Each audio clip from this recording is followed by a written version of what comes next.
nossa última aula de investigação de acidentes. Na quinta-feira vamos realizar a nossa prova. Na sexta-feira nós vamos fazer a correção da prova.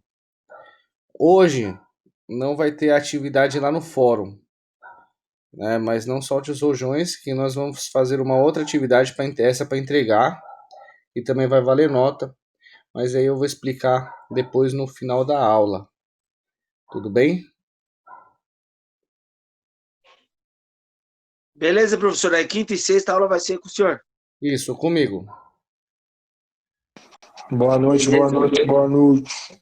Boa noite. Boa noite. Beleza? Boa noite. Boa noite. Eu vou preparar você aqui.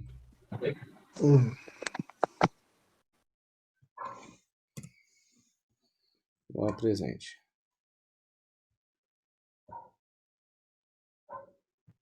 Então, sem mais delongas, vamos dar início à nossa aula. Até aqui ficou tudo clarinho sobre investigação de acidentes, a importância. Ficou sim, professor.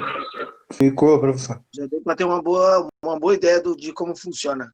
Boa. E aí hoje a gente vai colocar na prática depois. Bom, a todo tempo, dentro do processo de investigação de acidente, nós comentamos. Alguém com o microfone ligado. Nós comentamos que o interessante da análise, da investigação, não é buscarmos culpados, né? Buscarmos o que realmente causou o acidente, né? Fatores diretos, fatores subjacentes, entender qual que é a causa raiz. Mas não podemos descartar também as falhas humanas, porque as falhas humanas elas ocorrem também, assim como falhas mecânicas, né? E temos que deixar claro que não é procurar o culpado, e sim o que resultou a falha humana.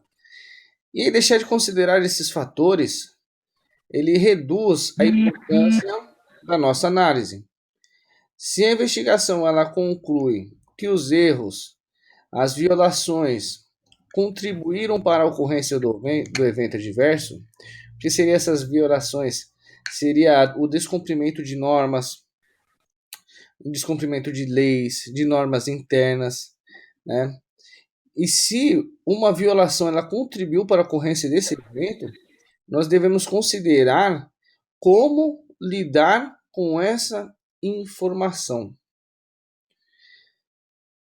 Colocar a culpa em um grupo de indivíduos ou uma pessoa é contraproducente e traz riscos de deixar os trabalhadores alienados à culpa própria.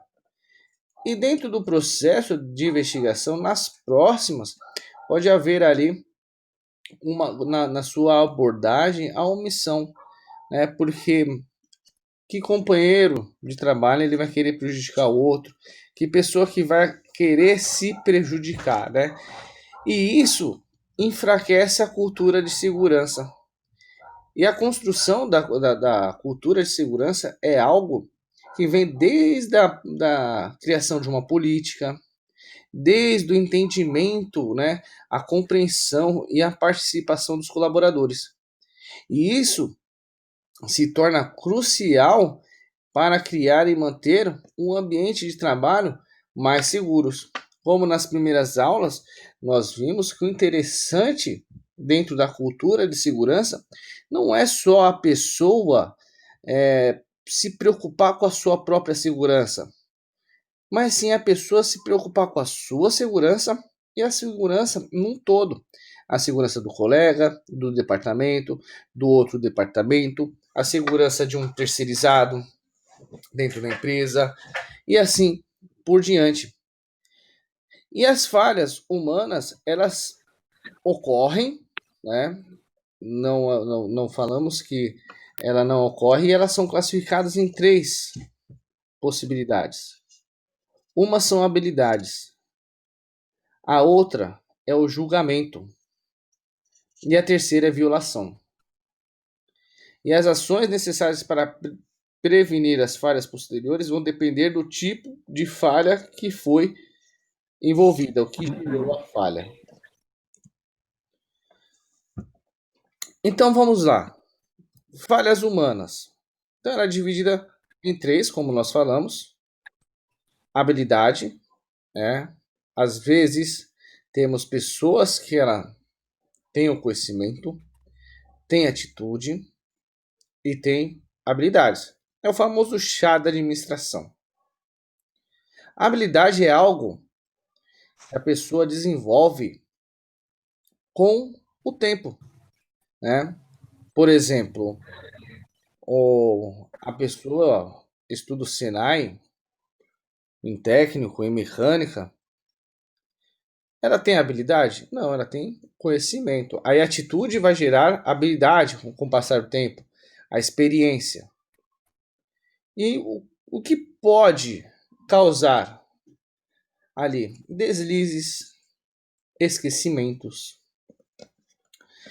No dia a dia, quando nós fazemos as investigações, compilamos os dados das causas de acidentes, a maioria dos acidentes ocorrem ali ou com pessoas muito experientes ou com pessoas com baixa experiência. Então, pessoas com bastante habilidades e pessoas que estão desenvolvendo habilidades. E qual que são as causas? Muitas vezes são deslizes e esquecimentos. Esquecer ali uma chave, esquecer um processo. Outras falhas comuns são enganos, erros de julgamento, interpretar de forma errada, né? Então aí são enganos baseados nas regras, enganos baseados em o conhecimento. É bem típico de você achar que já domina uma norma e afirma com certeza que aquilo é daquela forma. Já se passaram por uma situação assim e depois, realizando uma pesquisa mais a fundo, fala: nossa, estava errado. Alguém já passou por uma situação dessa?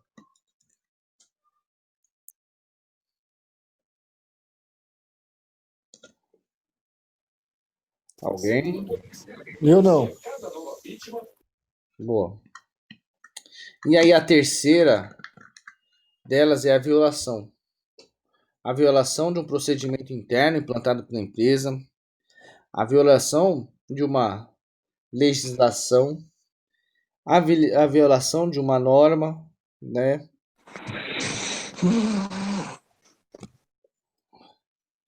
Então vamos lá falar um pouquinho sobre os erros.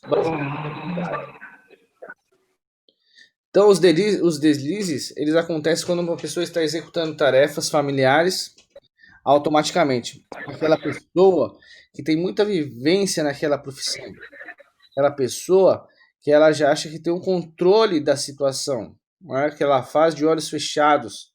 E a ação da pessoa não ocorre conforme ela foi planejado. Aí a gente pode tomar como exemplo acionar o interruptor errado em um painel de controle, né? Esquecimentos acontecem quando uma ação é feita fora da ordem habitual ou um passo de sequência ele é perdido. Aí a gente tem um exemplo, o frentista ele enche o tanque de um caminhão completamente e estava prestes a desconectar a mangueira quando foi chamado para atender o telefone. Na volta esqueceu de que não havia desconectado a mangueira e o motorista partiu.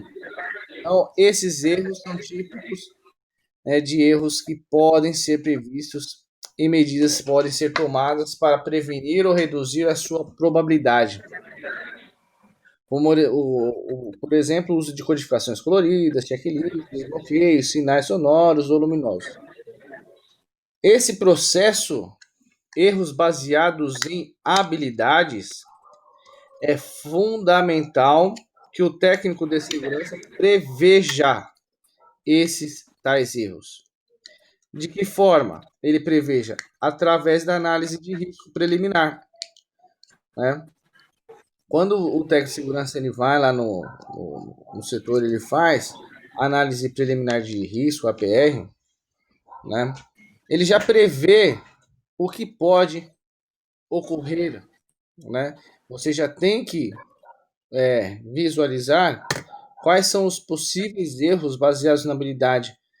O checklist, por exemplo, o checklist ele serve para quê? Para você conferir alguma atividade, algum equipamento, passo a passo, e você padronizar.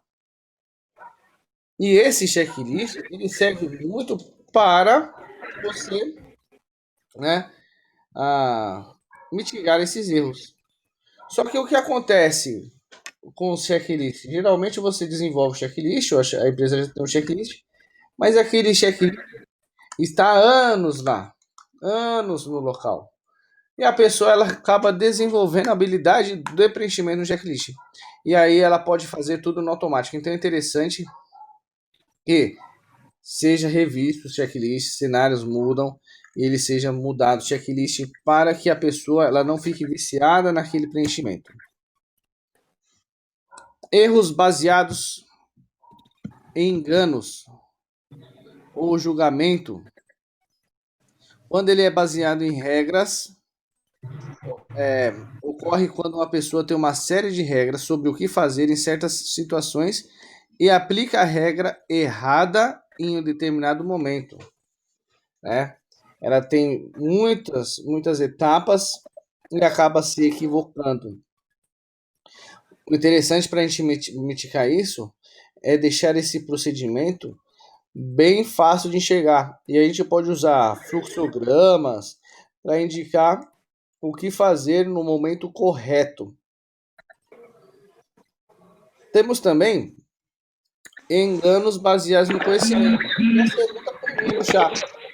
Conhecimento, habilidade. E esses acontecem quando uma pessoa ela está diante de uma situação que não parece familiar ao qual nem tem regras. Neste caso, o trabalhador utiliza seu conhecimento e experiência e aí ele pode chegar a conclusões erradas. Ou seja, é uma situação nova que surge, né? E aí ele faz seu julgamento baseado no que ele conhece, processos semelhantes, processo de outros lugares, e ele acaba tomando a decisão errada. E aí tem como exemplo quando a luz de alerta aparece indicando que o sistema de ventilação de uma bomba está superaquecendo e não há uma regra definida do que fazer, né? Ela deixa a bomba ligada, desliga apenas a bomba ou desliga toda a unidade. Então, capacitação, procedimentos de trabalho seguros e completos e o design importantes para a prevenção desses tipos de erro. A terceira, violação de regras. Então, quebrar as regras são falhas deliberadas ao seguir regras, tornando-se atalhos para poupar tempo, poupar esforço, se aumentar a produtividade ou melhorar o resultado. E aí, muitas vezes, a violação são impostas por constrangimentos ou por falhas dos sistemas e aceitas tacitamente na empresa. Aí eu vou dar um exemplo de uma violação de quebra de regra, né? Envolvendo ali o poupar tempo, né? Aumentar a produtividade. Em uma empresa, eles possuem alguns carros Hooker, né? Veículos industriais. E foi identificado que esses veículos industriais eles estavam transitando numa velocidade acima ali do permitido na planta. E aí foram ver todos os carros, veículos industriais, eles tinham limitadores de velocidade. e os limitadores de velocidade eram muito abaixo do que eles estavam andando. E aí descobriu-se que eles estavam conseguindo burlar o esquema do limitador de velocidade dos carros, né? Eles faziam algumas manobras mecânicas que acabavam descumprindo o limitador e o carrinho passava a andar mais. A violação das regras, né? E às vezes essas violações são impostas, né, por constrangimento ou por falhas de sistemas e aceitas tacitamente na empresa. E aí temos exemplo: anular o sistema de proteção da máquina para aumentar o número de peças produzidas. Na construção civil, né, retirar proteção de máquina é uma coisa que não despenca, né? Tirar a proteção da maquita, tirar a proteção da serra circular. Esse tipo de comportamento ele pode ser previsto e só se revela quando o problema, depois da ocorrência do evento adverso, o que todos fazem habitualmente se torna responsabilidade do acidentado. E deve-se examinar detalhadamente eventos em que os fatores evidenciais inicialmente são violações das prescrições. E aí, para este caso, a análise deve evidenciar os fatores subjacentes e latentes que possibilitem tais ação. Se as falhas humanas forem identificadas como relacionadas à ocorrência de um evento adverso, será importante considerar os fatores abaixo que nós vamos ver que podem influenciar o comportamento humano. Primeiro, fatores relacionados ao trabalho. Quanto de atenção é necessário para a execução da tarefa? Tanto a exigência de pouca atenção como a exigência de atenção excessiva pode levar a taxas mais elevadas de erro. Existe atenção dividida? Aí a divisão dividida vai ser necessário que a pessoa mantenha atenção em dois processos, né? Ou em duas máquinas de forma distintas, ou ela fica exposta a trânsito de veículos enquanto realiza sua atividade. Os procedimentos eles são inadequados ou estão desatualizados? Todo o processo ele é previsto um procedimento. Procedimento é aquele que vai detalhar todo o processo de chegada, checklist, do primeiro material, dos equipamentos que a pessoa vai utilizar como EPI, o que fazer em situações, né, aonde precise ter julgamento da pessoa e assim por diante. Será que eles estão de forma adequada ou será que o processo mudou e ainda o procedimento ele continua desatualizado? As exigências de tempo são compatíveis com o tempo necessário à execução da tarefa com eficiência e segurança? Será que o time, será que ele não está muito justo? Ou então muito folgado, onde que a pessoa pode se descontrair, perder a concentração na atividade? Fatores humanos. Habilidade física, estatura e força. É uma característica também que gera acidente. Por exemplo, eu pegar uma pessoa e exercer uma atividade com ela que ela não suporta, né? Muito calor, ou muito frio, ou muito peso, né? A competência, o conhecimento dessa pessoa, a habilidade, sua experiência, e outros são fatores de fadiga e estresse. Outros fatores também são os organizacionais. Pressão de trabalho, jornadas de trabalho muito prolongadas. Às vezes a jornada ela segue no ritmo normal, só que alguns períodos são necessários que os colaboradores realizam muitas horas extras, né? E aí isso acaba havendo ali a fadiga, né, do colaborador, gera ausência de pausas, de descanso. Alguns fatores como insuficiência de recursos, a qualidade de uma supervisão, a forma de remuneração. Outros fatores são fatores das instalações e equipamentos. Quais simples e caro é ler e entender os controles? Claro, né? Perdão. O equipamento é projetado para detectar ou prevenir erros. Os equipamentos têm proteção coletiva. O layout do trabalho, ele é apropriado. Então, pessoal, vejam que aqui, desde do erros baseados em habilidade, enganos, violações, quebras de regras, fatores relacionados ao trabalho, fatores humanos, fatores organizacionais, fatores das instalações, eu já tenho uma série de causas que pode causar acidente. Dessas causas já me geram ali várias circunstâncias que dentro de um processo de investigação eu vou poder apontar. Eu já vai poder me dar um direcionamento.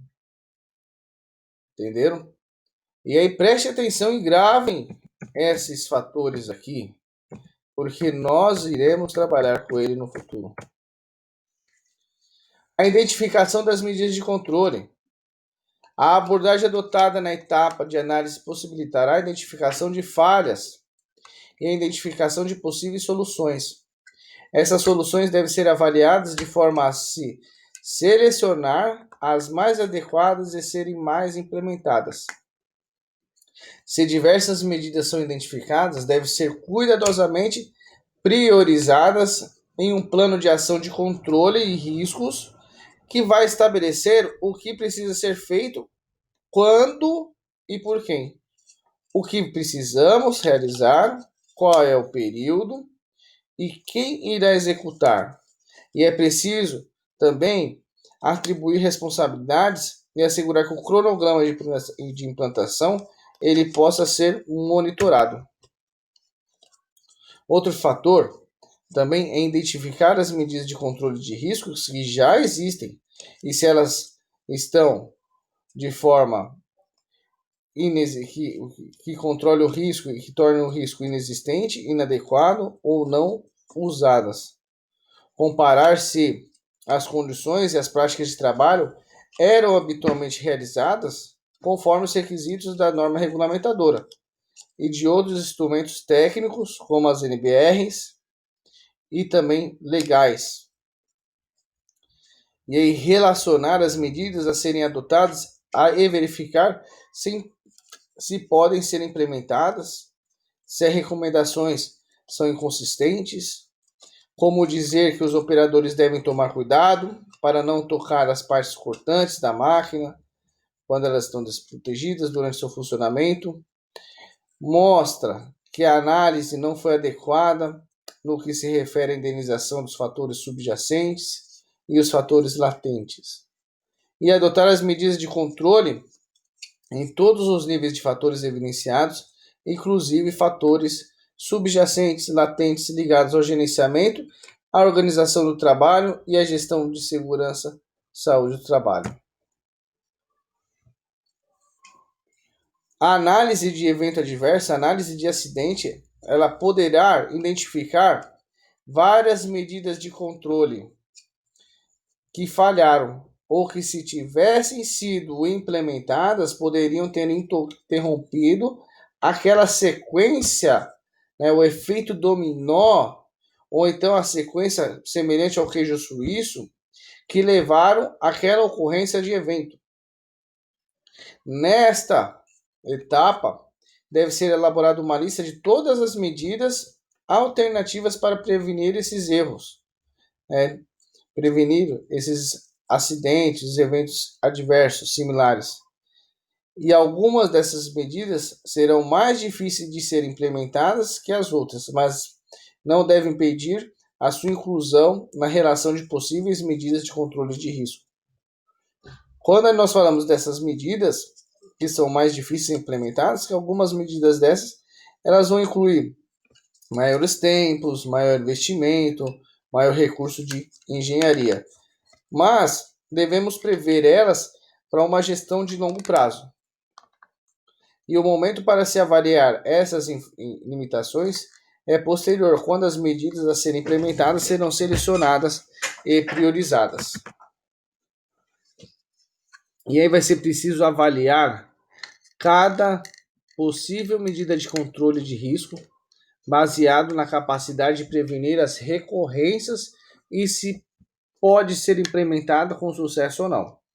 E ao decidir quais medidas de controle de risco iremos recomendar e quais serão as apropriadas, devemos escolher medidas na seguinte ordem. Primeira, medidas que vai eliminar o perigo e como utilizar produtos seguros, como solvente à base de água, ao invés de solvente à base de hidrocarbonetos. Então, medidas que vai eliminar, eu vou alterar aquele processo. Não foi possível alterar o processo, não foi possível trocar a matéria-prima. Eu vou partir para o segundo, medidas que vai controlar o risco na sua fonte, na origem. E aí eu posso pensar como enclausurar a zona de prensagem de uma máquina, por exemplo, de uma prensa. Como que eu vou isolar? É possível? Ah, não é possível. Então eu vou partir para a terceira.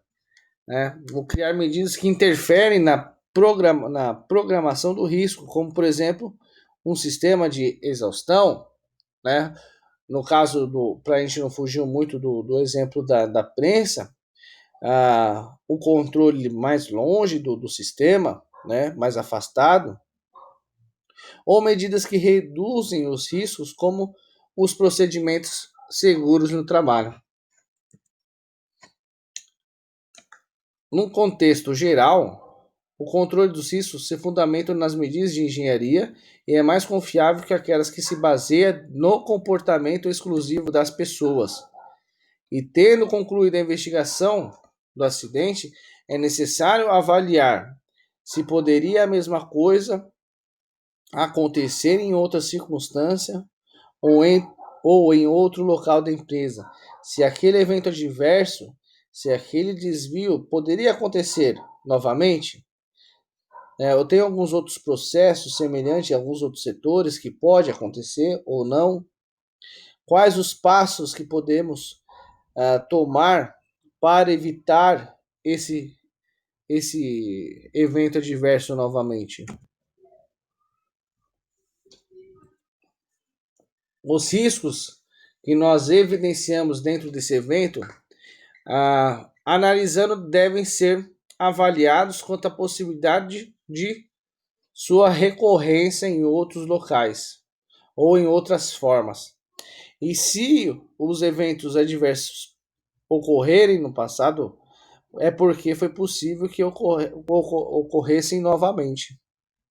E o fato de eventos adversos similares continuarem ocorrendo deve ser uma forte razão para assegurar que as ações sejam tomadas rapidamente. E aí é importante eu gerar uma estatística, eu gerar eventos numéricos, porque para apontar o tipo de lesão, para apontar a forma do acidente, as causas do acidente, então dentro do cenário eu tenho que contemplar tudo. Qual que é o fator da lesão, aonde se gerou essa lesão, se foi mão, cotovelo. Porque quando eu falo similar, não é dentro de um processo. Por exemplo, vamos lá colocar, a pessoa prensou o dedo na porta do escritório. Eu não preciso procurar apenas outros eventos como esse igual. Agora, se eu tiver lá vários tipos de prensamento na mão, é algo que já me aponta, olha, eu estou tendo uma recorrência desse acidente, porque eu estou tendo essa recorrência, E a empresa, onde ocorrem eventos indesejáveis similares de forma repetitiva, pode ser responsabilidade pelos órgãos fiscalizadores, inclusive quanto a ações regressivas previdenciárias. Descobrir, então, os fatores geradores, descobrir aí quais são as formas de eu interromper os eventos indesejáveis, né? Eu colocando diversas barreiras para me blindar de várias questões. Vamos lá, imaginar que agora a gente tem um dominozinho. Então, erros baseados em habilidades, uma barreira. Enganos e erros de julgamento, outra barreira. Violação e quebra de regras, outra barreira. Já tem 3 barreiras. Fatores relacionados ao trabalho, 4 barreiras. Fatores humanos, 5 barreiras. Fatores organizacionais, 6 barreiras. Fatores das instalações e equipamento, 7 barreiras. Ou seja, se eu criar ali 4, 7 barreiras, que uma delas seja descumprida por algum erro, eu vou ter outras 6 que vão me proteger. Então, por isso que numa investigação de acidente, eu tenho que verificar o quê? Alguém pode me falar aí? O que eu tenho que verificar? Se é uma espécie de falha ou diversos tipos de falha?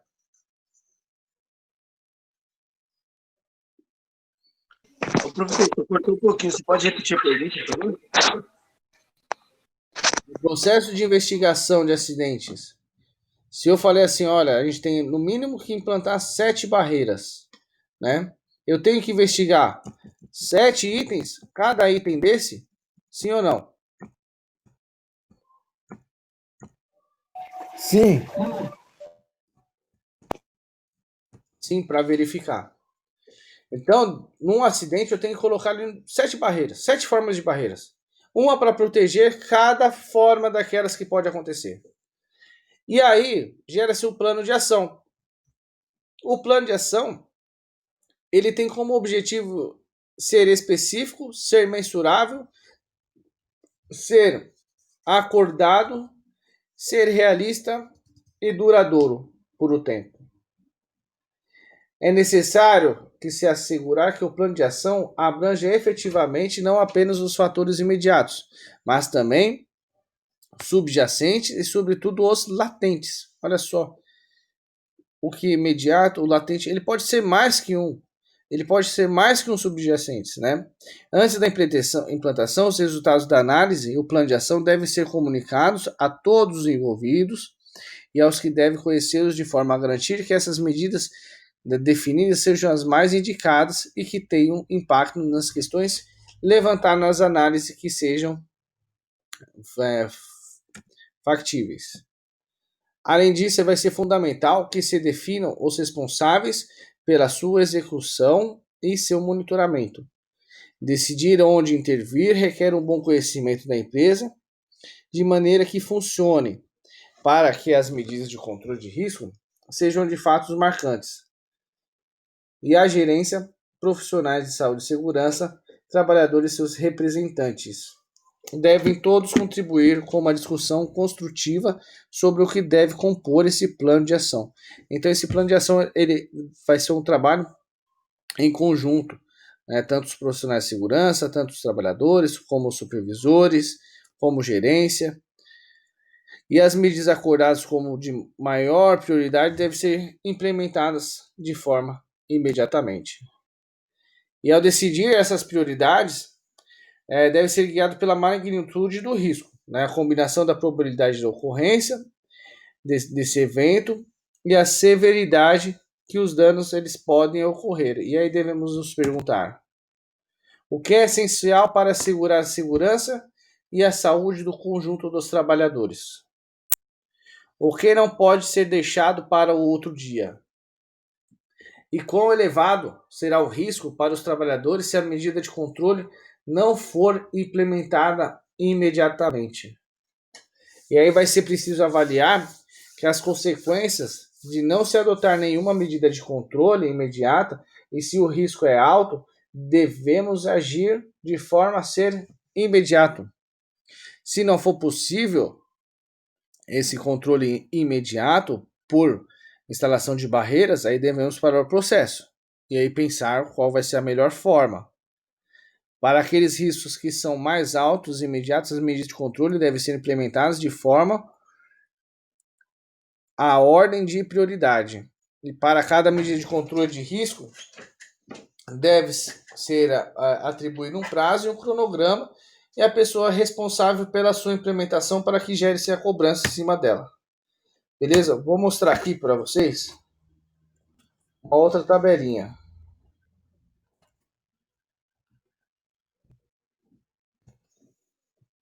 De tudo que nós falamos aqui. Ó. Então, eu tenho a classe, né? Ela pode ser prejudicial, levemente prejudicial, moderadamente prejudicial e aos riscos relacionados com a atividade e a hierarquia de responsabilidade.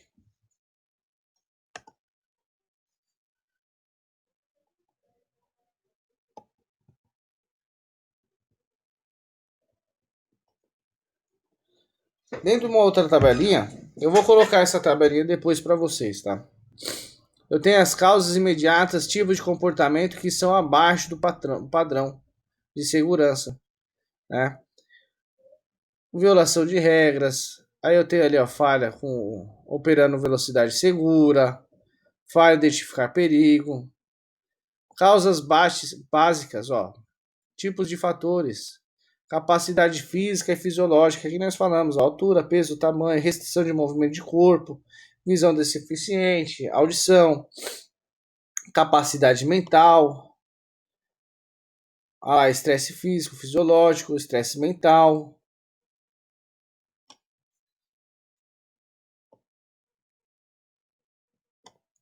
Ó, causas imediatas, tipos de condições abaixo do padrão. Lembra que no começo nós falamos assim, ó, acho que na segunda aula nossa, comportamento abaixo do padrão, e aí depois falamos em condição abaixo do padrão. Então, ó, condição de solos, ferramentas e equipamentos defeituosos, né? Causas básicas, tipos de fatores do sistema de trabalho, estrutura organizacional, relação e hierarquia confusas e conflitantes, liderança inadequada, estratégias de ativos, né, delegação inadequada,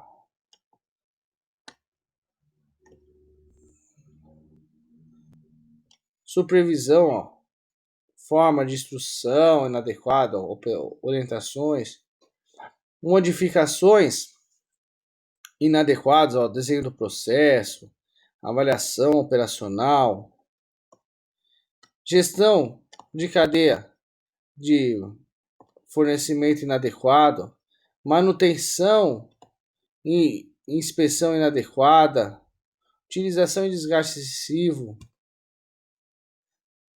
E aqui eu tenho alguns fatores, ó, dentro da política, né? Controle de riscos da segurança, preparação para emergência. Então eu tenho vários recursos, ó, que podem ser descritos. Olha lá, descrição, ó, tipo de perda, foi pessoal, propriedade, meio ambiente, o que foi o tipo de perda, avaliação do risco, ó, a exposição com vibrações, né? Falha mecânica. O que aconteceu? Falha de função do corpo humano,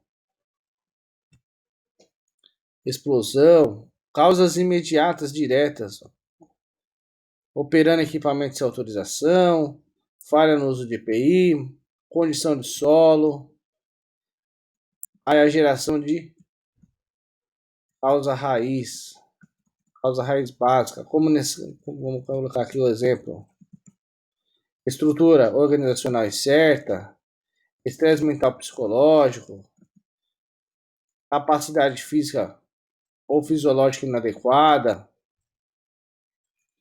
e o controle para as ações de melhoria, que é o plano de ação. Uma tabelinha bem legal, depois eu vou colocar os tópicos para vocês. lá no portal. Pessoal, até aqui, como ficou? Alguma dúvida? Tranquilo. Tranquilo? Tá tranquilo, professor. Então agora Sem problemas. é a hora da prática. Vamos praticar um pouco? Vamos colocar a mão na massa? Quem topa aí? Praticar um pouquinho antes da prova. Bora. Então, qual que é a tarefa de vocês hoje? O que vocês vão fazer? Vocês vão elaborar uma planilha de investigação de acidente. Básico, simples, de tudo.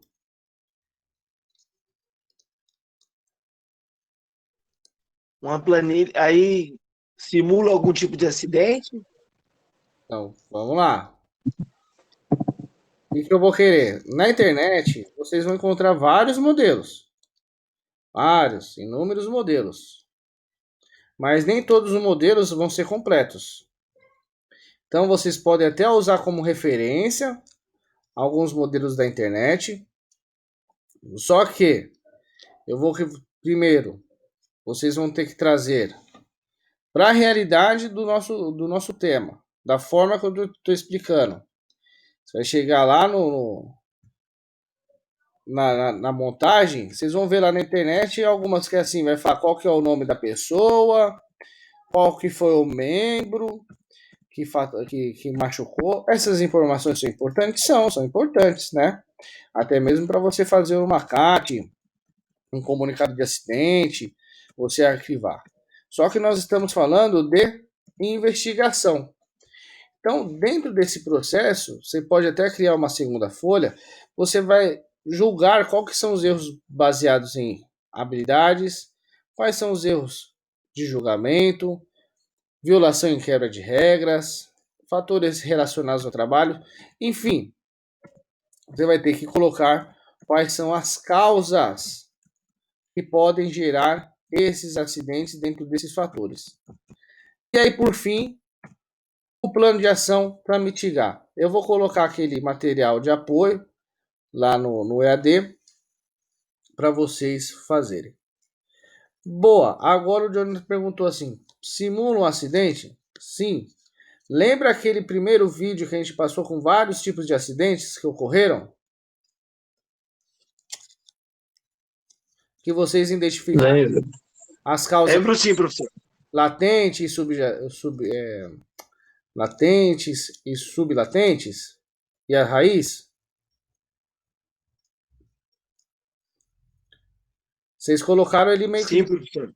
vocês colocaram meio de forma aleatória, né? O que vocês até aquele momento, até o que vocês estavam enxergando. Agora a gente já abriu o leque para uma maior possibilidade. Correto? Agora a gente tem vários fatores que a gente tem que olhar. Não é só mais um, dois ou três. Agora são 5, 6, 7, 8 fatores que nós temos que olhar. E aí, dentro desses 8 fatores, a gente vai achar quais seriam as barreiras para que aquele acidente não acontecesse. Ficou claro? Ô, professor, mas é tipo assim, tem 7 fatores, digamos assim. Aí vai indo por eliminatório para no final da investigação saber qual que foi o fator que causou o acidente, correto? Qual que foi o raiz? Você vai identificar Beleza, vários. Mas aqueles que falam beleza. assim, esse foi fundamental para acontecer. Não que os outros, né? Lembra lá do queijo suíço. Não que os outros não tenham contribuído para que acontecesse, mas um daqueles eventos foi o essencial. E aí você vai descobrir. Por isso que agora a gente vai trabalhar não só com um, dois ou três, a gente vai olhar um todo, desde o processo, a condição humana, a falta de supervisão e assim por diante. Lá na obra, a semana passada, teve um acidente lá com um rapaz que trabalha lá, colocando o piso, né, o porcelanato. Aham. Já vou usar como exemplo. Boa, pode ser. O resto entenderam? Alex, Cíntia, Elisângela, Luan, Guilherme, Peterson. Beleza, agora só falta a prática, hein, professor? Agora... Beleza, professor. Eu É vou, pra agora? pode ser, eu vou colocar lá no portal o apoio para vocês, tá? Ô, professor, só um problema é que eu tô sem computador hoje, que a minha esposa tá com notebook, mas só de quarta e quinta. Se eu não conseguir fazer pelo celular, posso fazer amanhã e mandar quando ela. Que ela vai estar de home office só amanhã. Boa. Vocês têm até sexta-feira para entregar. Ah, beleza. Opa. Porque aí se eu não conseguir fazer pelo celular, eu vou estar com o notebook amanhã, aí eu consigo fazer. Só que aí eu preciso até sexta-feira, 7 horas em ponto, hein? Não, eu faço amanhã e já mando então, porque pelo celular não sei se eu vou conseguir. Ah, é que aí já serve para todo mundo. 7 horas em ponto eu preciso disso na mão. Por quê? Eu já vou estar com a nota da prova, aí eu já vou avaliar as planilhas e aí já fecho a média de vocês. Perfeito? Beleza. Fechou, professor. Combinado. Fechou? Pessoal, ficou alguma Fechou. dúvida sobre o tema? Por enquanto não, tá tranquilo. Mas você vai Não, colocar lá no Bruno. portal, né? Direitinho. É isso, eu vou colocar uma base para vocês. A base lá vai Tá. ser alguns tópicos. Stop. Ah.